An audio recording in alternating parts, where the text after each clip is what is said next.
Muhanga Kabacuzi kuri uyu wa gatanu umugabo w'imyaka 34 y'amavuko yajyanye n'abandi gucuruza amabuye y'agaciro mu kirombe kiri ku musozi wa Nyabitekeri apfirayo. Reka none tugaruke mu karere ka Kamonyi Kayumbu, umuyobozi w'umurenge bwabwiye TV na Radio 1 ko ari gukorwa iperereza ku cyateye urupfu rw'umugabo w'imyaka 50 y'amavuko wari warabuze ku wa gatanu w'icyumweru gitaha, none bakaba bamusanze mu mugezi wa Kayumbu yapfuye.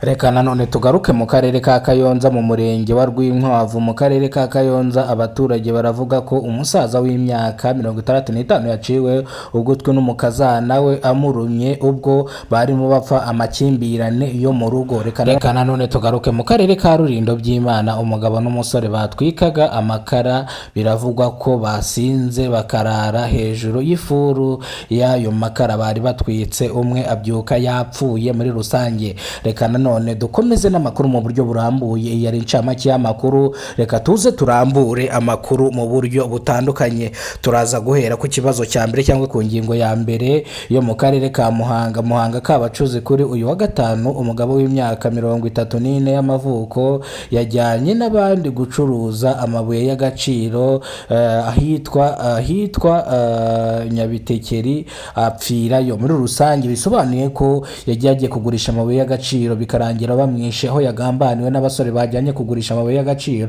bakaba bamusanze mu mugezi yapfuye, aribwo ubuyobozi cyangwa abayikuru b'imidugudu cyangwa inzego z'ubushinjacyaha RIB zahagiraga kugira ngo zirebe cyangwa zige kwa kino kibazo cy'uno mugabo wari waje kugurisha amabuye y'agaciro bikarangira ahasize ubuzima. Ariko abaturage baravuga yuko bakabije gupfira hano mwa kino kirombe, buri gihe baje kugurisha amabuye y'agaciro hano birangira bapfuye muri rusange. Reka tugaruke nanone katugaruka mu karere ka Kamonyi Kayumbu, umugabo yabwiye TV na Radio 1 ko umusaza w'imyaka 15 yishwe kandi akicwa nabi cyangwa akicwa urupfu rw'agashinyaguro. Ni mu gihe hari haciyeho iminsi igera muri 15 uyu musore agambira kwica uno musaza, ariko nibyaza kumuhira birangira bamufashe cyangwa birangira koko icyo yagambiriye agikoze. Ni mu gihe urupfu rw'uno musaza rwateye abantu benshi agahinda cyangwa rwabateye akababaro.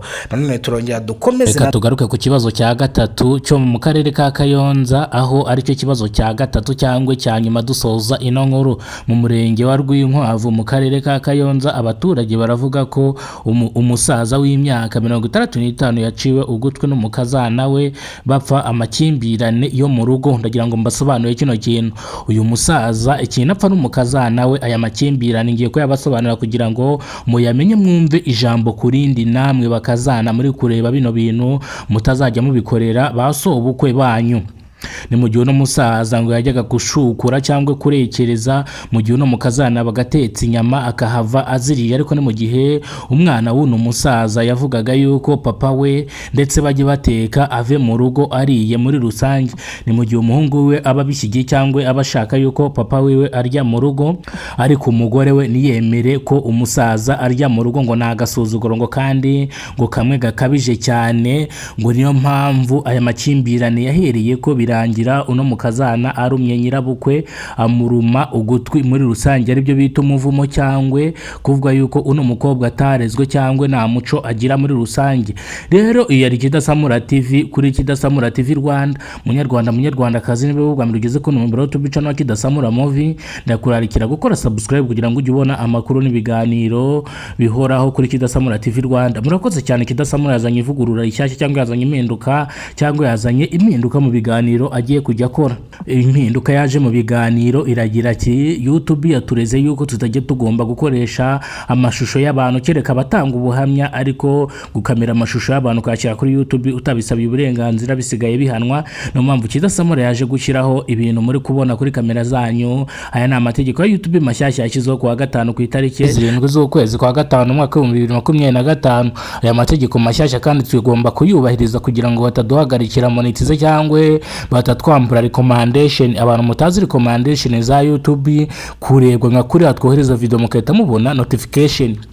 muri rusange iyi ni impinduka yabayeho ariko muraza kuyihanganira, ariko mbanza kubashimira ku bwitange bwanyu gukora subscribe. Umuntu wakoze subscribe wese ndamushima, Imana igihe umugisha kandi igisubiza ahakuye.